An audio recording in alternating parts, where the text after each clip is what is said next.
Ini Al-Quran tahu bahwa kita ini Kristen bersekutu dengan Yahudi. Dari mana Nabi Muhammad pernah jumpa dengan Nabi Isa? Rentang waktunya 600 tahun. Dari mana Nabi Muhammad jumpa dengan Musa? Rentangnya waktunya 4076 tahun. Kok bisanya dia tahu? Kalau disodorkan pertanyaan ini kepada pendeta, pendeta tidak bisa menjawab. Makanya saya katakan saya masuk Islam bukan gila. Yang paling pas, saya baru sembuh dari gila. Nah memang begini orang dari sembuh cara bicaranya. Bahagia sekali saya, tenang jiwa saya. Kenapa? Bukan main. Bagaimana saya diancam oleh teman-teman pendeta. Yahya, apa?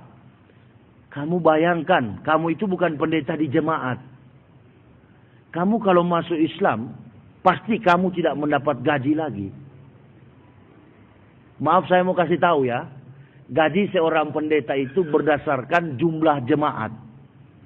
Kalau jemaat 100 kepala keluarga, rata-rata gajinya 1 juta, maka pemasukan pendeta tiap bulan 10 juta. Karena jemaat harus membayar kepada pendeta yang disebut 1/10 dari hasil kerja. Nah makanya saya tahu kalau saya ke masjid, yang paling kecil, kurus, pasti Pak Imam itu. Karena nggak digaji. Tapi masuk ke gereja yang paling besar, perutnya paling gendut, handphonenya paling mahal, sudah pasti dialah pendeta. Nah itu. Jadi memang digaji. Tahu dia, tahu tentang Nabi Muhammad dia tahu. Tapi untuk dia masuk Islam, dia tidak berani. Berpikir 1000 kali. Saya pun begitu. Tahun 98, saya sudah mau masuk Islam. Tapi istri saya mulai bisik-bisik. Namanya ibu-ibu, pikirannya itu uang melulu. Dia bilang sama saya begini, pikir-pikir dulu Pak. Kalau masuk Islam itu makan apa kita? Wah benar juga ya. Takut saya. Apalagi diancam. Saya tidak mau bilang berapa gaji saya waktu saya pendeta. Tapi yang jelas saya dulu rektor. Saya punya bukti. Kalau orang Kristen fitnah itu karena sakit hati. Tapi bukti akan berbicara. Nih, pendeta-pendeta berapa ratus orang ini masih hidup sampai sekarang. Masih hidup, saya berkati. Tidak bisa pendeta orang kalau saya tidak berkati. Jadi saya bukan cuma pendeta, nenek moyangnya pendeta. Makanya saya berani nulis buku. Surga bagi Islam, neraka bagi Kristen. Saya mau lihat. Pendeta mana yang paling kaliber? Jam terbangnya, lompatan logikanya. Siapa? Tidak ada yang lain. Kecuali yang sedang berbicara. Saya bukan Yusuf Roni, pembohong kelas berat. Yusuf Roni pun saya tulis dalam buku ini. Waktu saya pendeta sempat dia tipu juga. Dia ngaku dia mantan kiai. Ya karena saya nggak tahu isi Al-Quran, iya saja. Ada ayat-ayat yang dipalsukan oleh Yusuf Roni. Begitu saya masuk Islam, saya banyak ketemu para kiai. Saya tanya, wah Yusuf Roni itu nggak benar, residivis, keluar masuk penjara. Lalu saya ke pengadilan dan bikin ini bukunya tentang Yusuf Roni yang Abu Nawas. Ternyata orang-orang yang murtad dari Islam itu bukan orang-orang pintar. Orang-orang yang hidupnya miskin secara ekonomi dan kemudian sumber daya alam, sumber daya manusianya lemah. Pendidikan formalnya paling SD. Itu yang kebanyakan murtad. Oh, saya katakan berarti dia sudah tipu saya. Nah, saya bikin buku. Para pendeta-pendeta di Manado itu mengatakan begini. Yahya, kalau Islam itu memang benar, kenapa di tiap kali ada gempa selalu orang Islam yang kena sasaran? Oh, saya bilang ini pertanyaan yang bagus sekali untuk saya jawab. Orang Islam kena gempa itu wajar. Kenapa? Karena Tuhan, saya katakan, waktu itu saya debat di Manado sana di Unsrat, Universitas Samratulangi dengan Profesor Tilaar. Saya katakan, kalau Tuhan menghukum orang karena berbuat dosa, sebenarnya bukan Padang atau Aceh. Di mana kira-kira? Di mana? Di Bali sana manusia hidup seperti hewan. Tapi kenapa tidak datang tsunami? Oh, dia bilang betul juga ya. Saya bilang enggak. Sedangkan di Manado ini kok kenapa enggak di Manado? Pendeta habis pimpin kebaktian mabuk kok bagaimana? Masuk gereja sudah minum alkohol, minum bir, biasa. Karena ada juru selamat. Di Islam tidak ada juru selamat, cari selamat masing-masing. Nah, lalu ini pendeta, dia jawab, dia katakan sama saya, kok bisa begitu? Iya. Islam itu, orang Islam itu paling rawan sekali. Kalau dia sudah beragama Islam, lalu dia mencoba untuk tidak benar dengan Islam, ada bukti kok. Nggak usah kita saling tuduh. Satu, hidupnya melarat miskin. Yang kedua, di dalam segala bentuk realita kehidupan, sulit keluar daripada kesulitan-kesulitan hidup. Yang ketiga, penyakit berat datang. Yang keempat, dipermalukan oleh Allah. Seperti pejabat-pejabat itu. Nah itu. Jadi kita tidak terlalu banyak teori. Lihat di bukti aja. Ini Muslim KTP yang mana? Itu yang sudah sana. Yang pemulung-pemulung sampah. Sebenarnya tidak ada orang beriman itu miskin. Bukan miskin. Kekurangan, pas-pasan boleh. Tapi jangan terlalu miskin. Sedangkan orang kafir diberi harta oleh Allah. Saya masuk Islam 4 bulan. Sempat jual plastik begini di Jakarta Utara, Kampung Beting. Coba tanya, yang tolong saya hanya Ketua Majelis Ulama Indonesia, Bapak Kiai Haji Katamas. Itu. Oh, Bapak bekas pendeta dulu ya?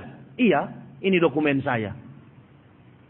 Oh, saya pikir orang biasa ini ada teman yang ngasih tahu. Karena saya masuk Islam tidak mau jadi ustadz, tidak mau jadi penceramah, tidak.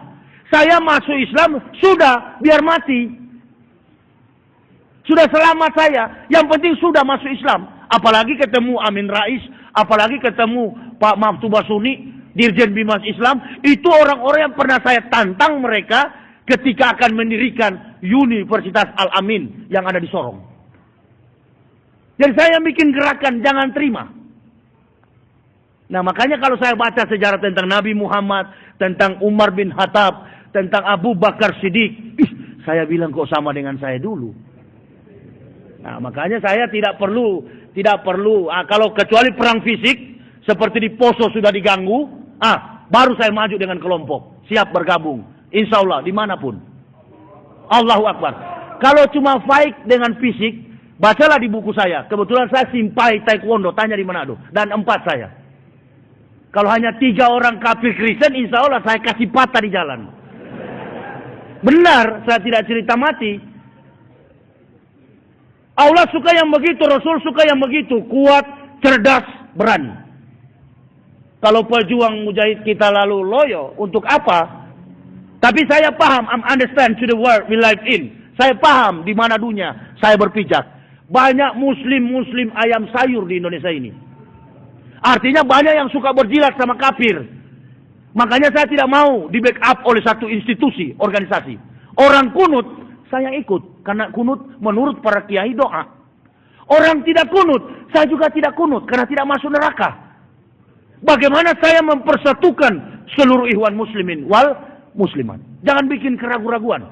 Dan saya tidak punya hak mengutak-atik iman seorang muslim. Tidak mau saya.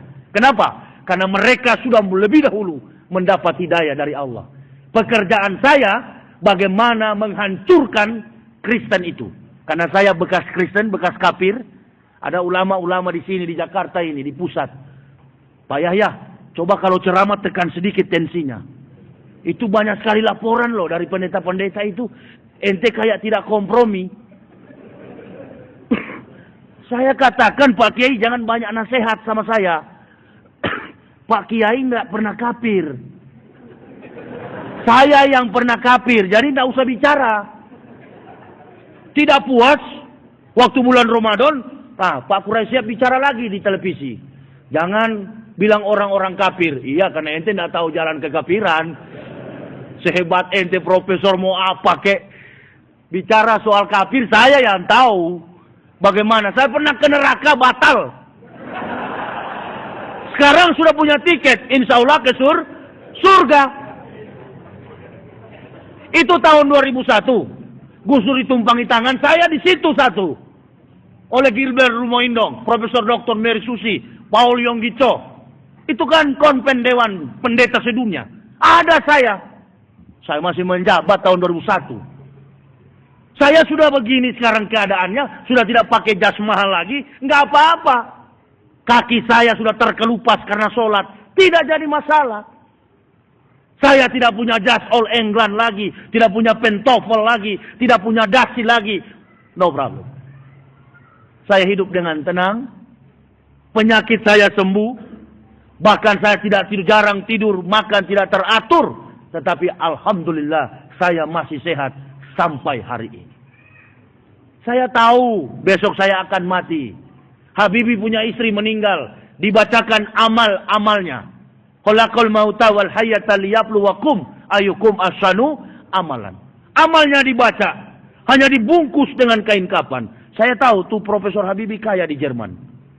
Tapi waktu saya lihat di dalam peti mayat, di dalam kain kapan yang dibungkus, lalu ditutup, ditimbun dengan tanah, tidak ada satupun harta yang dibawa oleh Ibu Haja Ainun ke dalam kubur. Sebaliknya, waktu saya masih pendeta dulu, teman saya pendeta Lambertus mati, bukan main dipesan, pakai dasi kupu-kupu, pakai jas All England, pakai sepatu mengkilat. Total biaya pada waktu itu mempersiapkan Lambertus mati 27 juta. Bayangkan. Orang Islam cuma kain kapan, masuk surga. Bagi yang menjalankan, yang Abu Nawas mampir dulu ente. Sampai benjol-benjol di situ baru sampai, kira-kira gitu. Makanya saya bilang, hei kafir-kafir, jangan menilai Islam dari manusia Muslim yang KTP. Itu yang main Islam, sinetron Islam KTP, semua KTP semua itu. Mau jadi contoh tapi salah contoh. Ada sinetron kiai terbang dari pohon ke pohon. Ini betul-betul mau merendahkan Islam. Gak begitu ajaran Islam. Saya yang tukang bela. Orang bicara tentang kerasulan Nabi Muhammad. Dari Al-Quran, dari hadis, dari logika. Apalagi sini kita berhadapan. Begitu. Kalau Umar bin Khattab ketika orang bicara jelek, bicara miring tentang Muhammad, beliau menghunus pedang, ya kami lain. Ada orang bicara tentang Rasul miring, kami yang siap menghadapi. Tidak berani. Tidak ada yang berani. Kecuali secara diam-diam lewat internet. Ya mana kita tahu. Berhadapan paling bagus. Nah, jangan berhadapan dengan profesor-profesor muslim yang suka. Apa itu, apa istilah orang pintar sih. Saya tidak pintar. Pluralisme agama. Iya kan? Pluralisme agama. Apa sih pluralisme itu? Pluralisme itu kan satu solution. Untuk membangun negara ini. Tapi saya menonton kaset VCD perang di Irak. Para mujahid mengatakan, kami menentang penjajah, kami menentang para tentara Amerika, bukan untuk mempertahankan tanah Arab. Kami mempertahankan akidah Islam. Itu. Nah ini yang kita harus pegang sebenarnya. Jadi saya tidak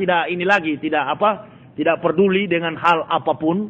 Pada prinsipnya saya menjalankan Islam ini tujuannya dua. Dakwah saya umat Islam kokoh dalam akidahnya, orang Kristen masuk Islam. Tapi jangan semuanya. Karena kalau Kristen sudah semuanya masuk Islam, lalu siapa yang di neraka kan begitu. Jadi cukup aja yang pintar-pintar. Makanya saya katakan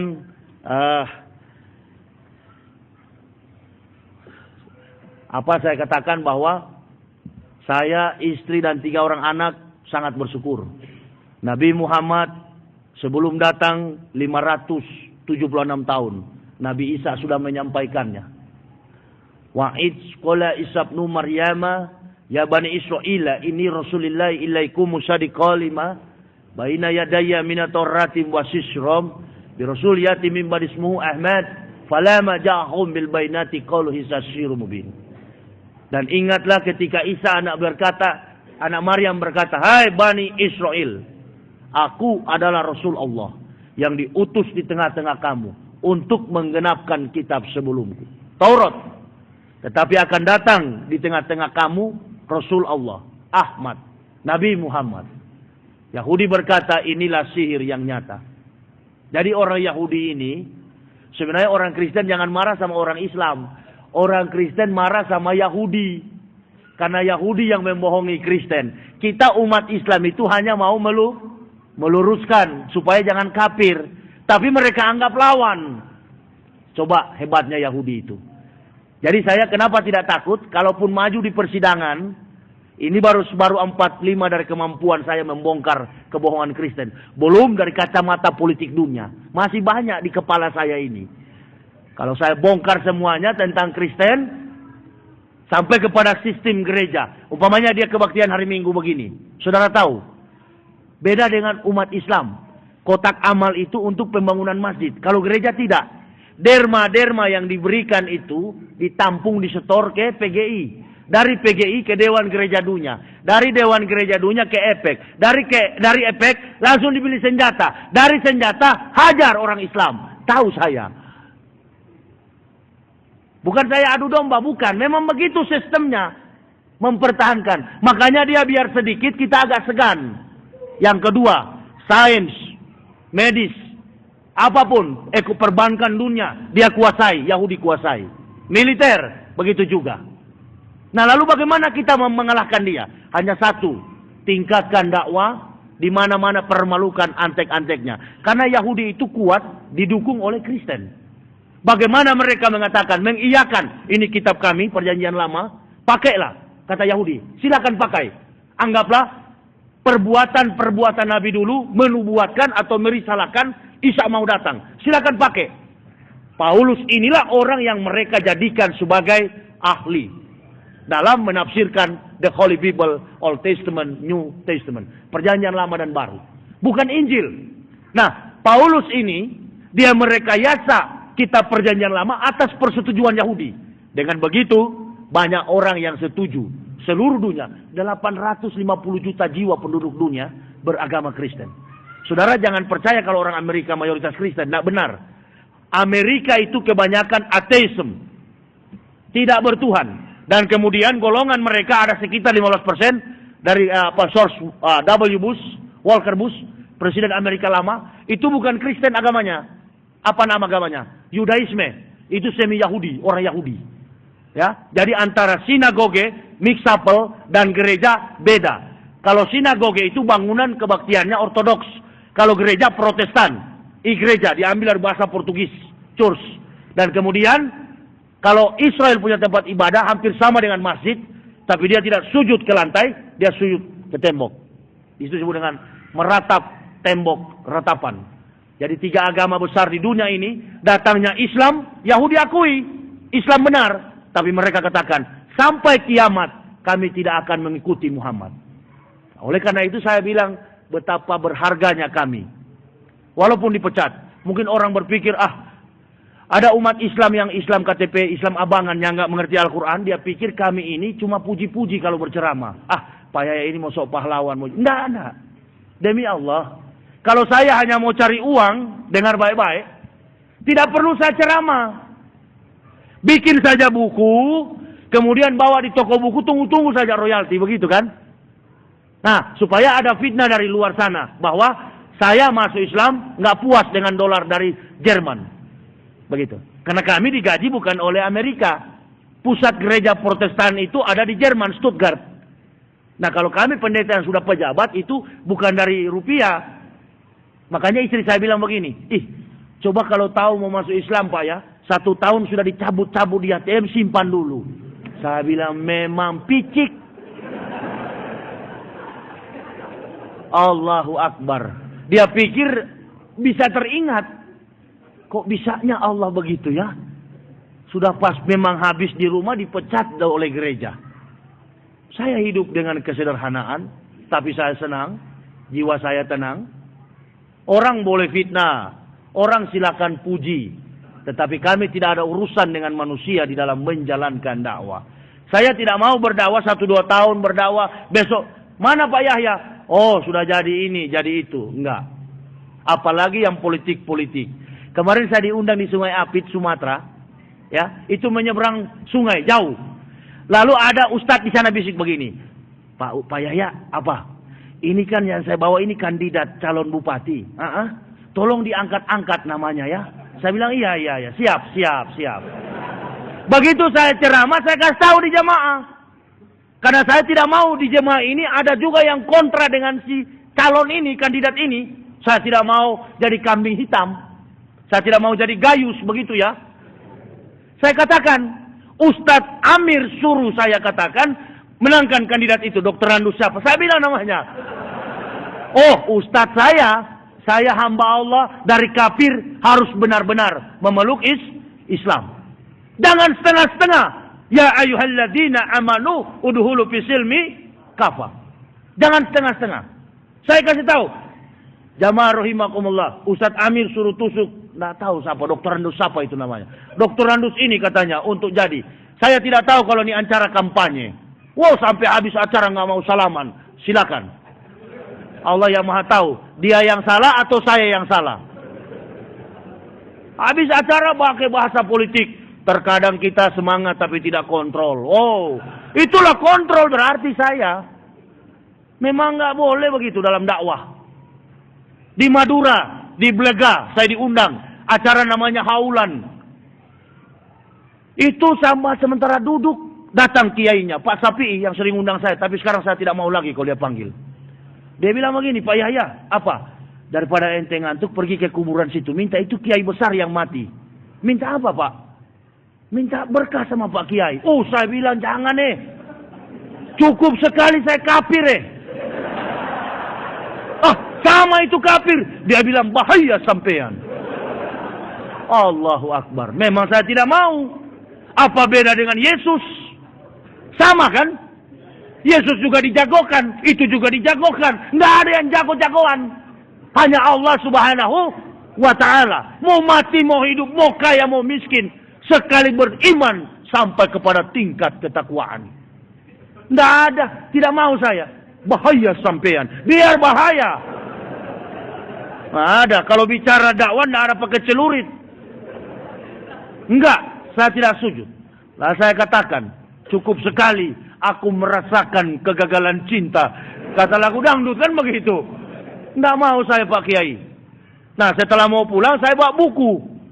Pak Kiai ada buku di sini. Dia bilang kenapa bawa buku? Di sini buta huruf. Satu biji pun tidak laku. Allahu Akbar. Loyo saya pulang. Belega itu kan sampang. Sampang itu 60 kilo masuk ke dalam. Siapa orang Belega pasti tahu. Nah di sana masih ada muslim-muslim begitu. Oh saya bilang tidak sembarang juga jadi Islam ini ya. Saya pikir bersyahadat selamat. Betul. Oh, pantas banyak muslim ayam sayur. Di Palembang, saya tanya istri saya, ada dengar itu. Sopir taksi saya pukul, sopir truk. Mobilnya tulis bismillah. Dia pakai topi peci begini. Dia pipis di tengah jalan. Saya malu dengan istri saya. Jadi waktu macet dia turun, dia pipis. Kita orang Islam ada aturan, ada ceboknya. Habis kencing itu kan harus di kamar mandi. Rasul dia duduk, dia cebok. Begitu juga sholat. Bukan berdiri. Malah dia goyang begitu. Ada istri saya di situ. Dia sentuh dengan tangan saja. Allahu Akbar. Saya turun. Saya tegur. Kamu kalau mau kencing di jalan seperti anjing begini. Buka topimu di kepala itu. Karena kalau kamu pakai topi muslim. Itu merusak Islam keseluruhan. Ya dengar kamu. Itu hak saya. Oh kamu mau melawan. Saya ini tukang tegak-tegakkan Islam di mana-mana, Mas. Temannya dua lompat dari dalam truk. Sudah salah. Saya bilang saya ini ustadz. Biar ustadz, biar kiai. Dan saya tindih satu kali. Saya gas. Ternyata memang mental kerupuk. Langsung down. Saya bilang ente belum tahu sebelum anak jadi ustadz. Anak dulu kafir. Bukan cuman saya berani bicara. Saya juga berani baku pukul, saya bilang. Ustadz enggak apa-apa kalau dalam keadaan begitu kan biasa. Kalau loyo-loyo juga ya gampang dimakan sama polisi kan begitu. Saya tarik ini. Kamu tahu saya dulu bekas Kristen. Saya sama dengan kamu dulu. Yang malah yang paling saya takut masuk Islam itu disunat. Saya pikir-pikir ini kalau bukan pingsan mati. Jadi begitu disunat jadi bersih. Benar. Jadi bersih kalau saya pakai sempak warna putih. Celana dalam warna putih. Tidak kuning-kuning lagi. Tapi dulu Allahu Akbar la ilaha illallah. Bukan main joroknya. Sakit-sakitan juga. Nah dengan Islam saya sehat. Alhamdulillah. Dan saya tidak cari-cari muka. Pokoknya saya mau disuruh atau tidak tetap saya dakwah. Orang bilang keras. Orang bilang lembek. Di mana-mana tetap hajar terus. Sampai nanti barangkali insya Allah. Kalaupun saya mau ke Madinah atau ke Al-Azhar, itu pokoknya tujuan saya sendiri. Saya belum konsentrasi untuk naik haji. Mantapkan dulu. Daripada kita haji pulang ke sini nggak mabrur. Timbangan 1 liter dikasih kurang 2 ons. Nah, pukulan 2 kali kalau masuk kubur itu. Itu orang-orang seperti itu. Jadi saya pikir Islam itu gampang, setelah bersyahadat sudah. Oh, ternyata bukan. Untuk mencapai tingkat ketakwaan itu banyak prosedural yang perlu kita. Seperti tadi Ustaz sudah jelaskan, saya sempat simak banyak. Saya sempat simak. Nah, itu ya bidang-bidang Ustaz. Kalau saya enggak boleh masuk ke situ, jangan sok jagoan. Karena baru dari kafir, kemudian masuk Islam, jangan coba-coba menasihati umat Islam. Hormatilah mereka, karena mereka lebih dulu mendapat hidayah. Nah, kalau saya diberi, insya Allah, ilmu lebih banyak dari Allah, dan diperkenankan, diizinkan ke depan 5-10 tahun ke depan, insya Allah mungkin lebih bagus lagi akan menasihati jamaah. Tapi belum saatnya sekarang. Masih bodoh. Baca Al-Quran pun masih bengkok. Ya, jadi harus tahu diri. Yang penting semangat dan punya bukti dulu. Bagaimana jamaah Islam ditegakkan di Indonesia ini. Itu saja. Saya kira ada sesi pertanyaan ya, Ustaz. Silakan. Bagi siapa yang ingin bertanya. Saya juga fisik agak lemas nih. Kunang-kunang mata saya. Mungkin saya setelah ini saya mau istirahat dulu. Saya nggak mampu. Nanti kalau jamaah supaya lebih jelas lagi tentang pikiran saya, perjuangan saya, ada kaset dan PCD saya. Ada di bawah Ustaz ya. Kalau tidak ada di mobil saya. Di mobil di luar sana. Siapa yang ingin memilikinya silakan ambil.